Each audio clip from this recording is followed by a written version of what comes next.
Cris, bousculades. Jeudi dernier, les manifestants ont empêché la tenue du conseil d'administration. Après 3 heures de discussion, le ton monte. De l'eau est alors jetée sur le président.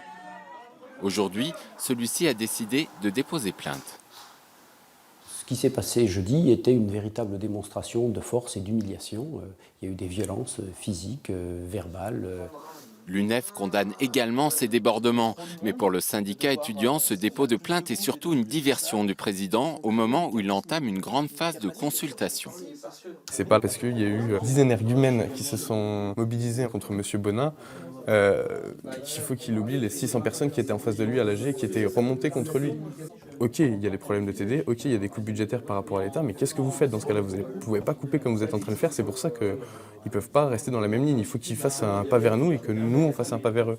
J'ai décidé de consulter à partir d'aujourd'hui, et je commence ce matin, les différentes organisations de personnel et d'étudiants qui sont élus au conseil d'administration, et pour faire le point, avoir leur analyse, et puis savoir ce que peuvent être leurs propositions face à cette situation, en sachant que la contrainte budgétaire est là et qu'on doit tous collectivement y faire face, et j'aimerais avoir des propositions alternatives s'il y en a.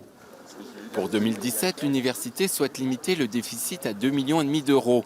Pour les enseignants, les propositions alternatives semblent difficiles, voire impossibles à trouver dans ce cadre budgétaire. Pour maintenir des formations en l'état, c'est-à-dire un état déjà très difficile, très tendu, avec des conditions difficiles pour les personnels, pour les étudiants, il faudrait au minimum un budget en déficit de 3,5 millions. Donc refuser ce déficit pour accorder un budget de 2,5 millions simplement parce qu'il a l'aval du rectorat, ça ne tient pas compte de la réalité.